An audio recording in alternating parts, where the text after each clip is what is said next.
there are real risks to exposing students to AI without guidance, and not only guidance, but what the risks actually are to them and their long-term learning goals. I think of people that are really concerned about AI supplanting learning, where kids are skipping steps or getting an AI engine to create an essay for them. They didn't really remember much of the facts. Using AI alone is sounding like a really bad idea for students right now.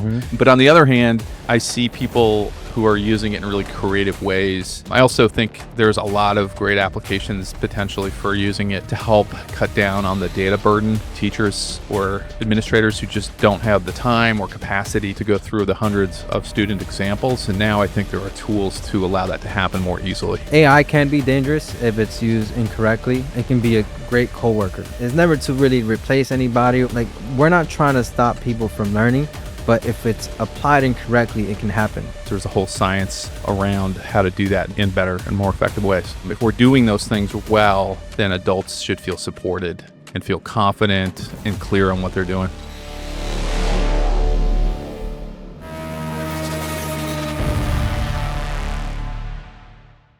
Thanks for tuning in to Privion AI Spotlight. I started this show because AI is changing everything, and most people have no idea how fast. So each week, I'm sitting down with real operators, founders, educators, and people inside of the system AI is already touching. No hype, just real conversation about what's actually happening behind the scenes. So if you want to stay ahead of what's coming, tap subscribe.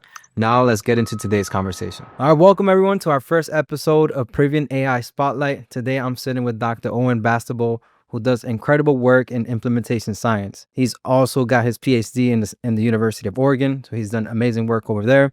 And also in the state level, he supported the evaluation of over $40 million in educator workforce and investments. However, he specializes in implementation science. So for those who do not know you yet, can you tell us a little bit about your background and how you got started in the industry? Yeah, Giovanni, thanks for having me on. Like you said, I've worked in education for the last 15 years with a focus on implementation science, which is basically the study of how schools or any organization puts best practices into a classroom or into a system that makes it sustainable and helps benefit the people receiving those services. What inspired you to get in that industry? I know that was your main focus during your PhD, but what exactly geared you to that? Yeah, that's a great question. When I started working in schools, I was learning fairly quickly that there was a lot of really good ideas, say in September or October, those months that were being introduced to teachers, to principals, to help improve instruction or systems around the school. And a lot of that stuff would start off with a real bang, and there was a lot of energy around it. And then by Christmas break or early spring, people had kind of forgotten a lot of that work or had stopped doing it because there was a lot of other things on their plate. So I was just concerned that this great energy that we saw at the beginning of the year was lost, and some of the benefits to the kids were also lost. So that really got my attention, and then realized there was a whole science around how to do that in better and more effective ways. Let's say a fifth grader just tuned into the podcast and they want to understand this in a very basic level. So explain the science behind what you do. Yeah, so basically, for fifth graders listening, I would say they're probably more aware of this. Yes, go by the way. Yeah, they're probably more aware of this than anybody. I think really it comes down to most programs in a school, even really simple ones, require a team. So making sure there's a team in place to support adoption, or to use a simple word, just when you bring something new, a new idea into a building, helping a lot of people understand that you need a team. So you need people that represent different parts of the building. You need to have training in place, not just from day one, but throughout the whole process. And that training needs to be tailored for different levels of learners. So some people may be really knowledgeable in, say, a reading curriculum or a math training approach. Others may have no background whatsoever. So the training needs to reflect that. And then coaching and collecting data on when things are going well, say from observing things in a classroom, or watching students really get like fired up about some new approach that's being implemented, giving that feedback right back to the teacher or whoever's being trained to use that approach. And then lastly, you want to make sure that it's actually generating a meaningful outcome. So maybe you are looking at like grades, but you might even be looking at something like whether kids are attending that class at higher frequencies, or if you were to ask them some simple questions, they might be could say, "Yeah, I really like such and such a class because of A, B, and C." So like a survey or something like that. So it sounds like you work not only with the students, with the teachers, maybe some legislators, and there's a whole mixture of people that kind of have to get involved for this huge science project, right? Yeah, that's right. So it's really a team effort, and then it's a matter of like providing people with, again, just like adults, just like students they need like teachers, adults do. They need teachers not just around the subject matter, but also the process. So implementation is a process, and there's a lot of good science to show what's needed at different stages of that process based upon lots of examples we've been able to look at in the field. So if we're doing those things well, then adults should feel supported and feel confident and clear on what they're doing. Gotcha. So, we are in a podcast that talks about AI. So I'm kind of curious to see within your department or your industry, because you're talking about schools, you're talking about students, very regulated type of industry. So when it comes to the industry that you've been working in, what has kind of been the feel when it comes to AI? Yeah, I mean, I think it's really early days in education, but I see stuff popping up all the time from conversations I'm having or just from looking on social media where there's a mix, I think, of people that are really concerned about the risks potentially of AI supplanting learning that kids are doing, like cognitive offloading and things like that, where kids are skipping steps in terms of their learning and downloading or getting an AI engine to create an essay for them. But on the other hand, I see people who are using it in really creative ways to help, say, change the reading level of a passage that they ordinarily wouldn't be able to access freely. So taking like a 10th grade level reader and making it into a second grade level reader for that student who may need, for that point of time, they need something that is calibrated for their level. Or I also think there's a lot of great applications potentially for using it to help cut down on the data burden for a lot of teachers or administrators who just don't have the time or capacity to build graphs, convert data into like visuals for their staff. I think there are some really nice uses of AI for that to basically help as a complement to what they're already doing and help enhance those tools. So you're saying on the data portion, something like where a teacher can go ahead and access data in a very seamless way. Let's say, I guess you were talking about data, different procedures and policies and all these other things, maybe curriculums that they have to consistently reference. So are you talking about them saving time while having a platform that allows them to access that data instantly? Is that kind of the idea of something that maybe teachers can use? Yeah. Or are you kind of thinking about it some other way? No, I think it's along those lines. I think what I have seen often is that teachers, just not only teachers, I think a lot of people working in organizations have a limited time to get to train up on a specific set of tools to be able to say visualize their data or help make it more applicable to their problem that they're trying to solve.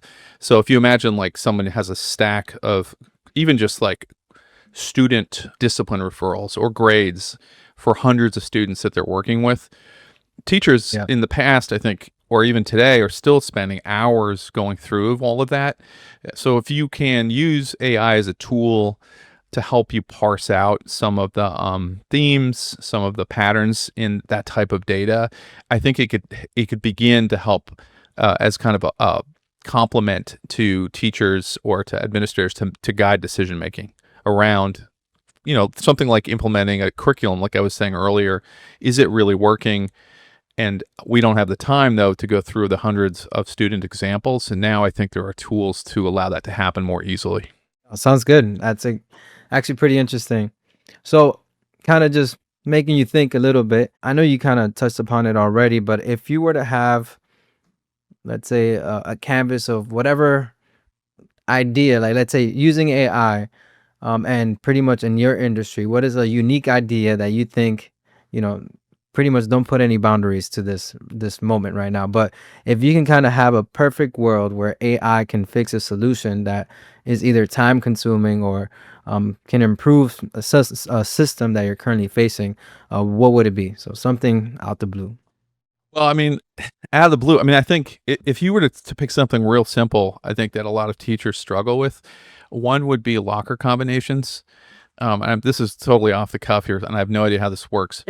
But I think there are teachers out there that and administrators that are having Excel headaches. Like they're really struggling to keep track of, like, say, all of those numbers. So something like as detailed as locker combinations in a building, or for example, if a locker breaks, if you're the one overseeing the maintenance of those things, is it something that could be easily managed or supported with an AI application to help cut down on the number of clicks or the number of things you would need to scan to identify, say, locker 105 among 1,000 lockers. So I think those, again, like those jobs which require some automation, and in the past coding, there might be an application that someone now could just using an AI engine help with some prompts and some guidance, maybe from colleagues or online. They could generate and create a program to make that job much easier. So you're not basically any of the jobs in schools that have required hours of work with small details like that. I think there may now be solutions to those problems. Actually, that's pretty interesting. We're talking about locker combinations and AI, guys. So, but cool. So it's pretty interesting. So, when it comes to your industry, what are one of the biggest misconceptions when it comes to AI? I think one I was just learning about this morning actually came to mind, and I liked it because being in the research myself, or trying to stay up on it. Just to break this down really quickly, there has been now some studies on the impact of AI on learning. It's early days, but one of the findings, and this came out of MIT, is that these two groups were looked at, and one group used AI, were given AI to write an essay. The other one had to generate it independently. And following that experiment, what came out was the group using AI only had very little recall of the experience. They didn't really remember much of the facts that they included in the essay. Not surprisingly, because they didn't really have to do much work other than click here and click there. Whereas the group that had no AI support had a much deeper understanding of things. So I don't know if it's a misconception, but I think it's just it's a good gut check, in that there are real risks to exposing students to AI without guidance, and with not only guidance about how to use it, but what the risks actually are to them and their long-term learning goals. So, if they want to learn and have things stick, using AI alone as to supplant their research process or writing process is sounding like a really bad idea for students right now, Hmm. even though I think a lot of students are experimenting with that. So I think that's a cautionary tale, and one that really stuck with me based upon research. No, for sure. I think, AI can be dangerous if it's used incorrectly. However, it can be a great coworker, a great pal, right? So as long as the institution can have some oversight on what's going on and put some guardrails on how it can be used, I think it can be a valuable tool in education. So it's never to, again, it's never to really replace anybody or kind of put someone, like we're not trying to stop people from learning, but if it's applied incorrectly, it can happen. Something very simple. When AI first came out, I thought about the idea of, if students are really using AI, then why not have them take exams with pen and paper, the old school way, instead of having to turn in things digitally. So there's ways to kind of combat it, and I know there's been some creative ways that educators have used. But yeah, as you said, it's very early right now, and when it comes to the space. And last thing to wrap up with, I know you have a podcast yourself. Can you tell us a little bit about your podcast so everyone can tune into that? I've been just basically sharing stories similar to the one kind of conversation we're having today around education science, technology, and trying to tie it to real life stories so people can see themselves in those stories and find meaning in places that might be hiding in plain sight to them. So things that are not think they're experiencing every day but may not be seeing. So if you're interested in those types of stories, come and check it out. I'm always interested in what people are thinking and exploring out there. Great. How can they find you? Well, you could find me on Substack under Hiding in Plain Sight is the name of the podcast and blog, or you can just reach out at owenbastable@gmail.com. And I'm happy to chat there as well. Awesome. Well, you heard that. Check them out. Thank you so much for tuning in into the first episode.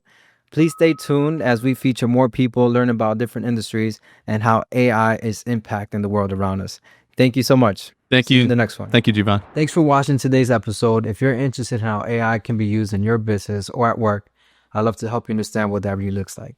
I made a free tool called the AI Audit Assistant. It asks you a few simple questions and shows you exactly where your business is leaking time or money and where automation can help. It's simple, it's fast, and completely free. Just click the link below and enter your name and email, and I'll send your audit agent straight to your inbox.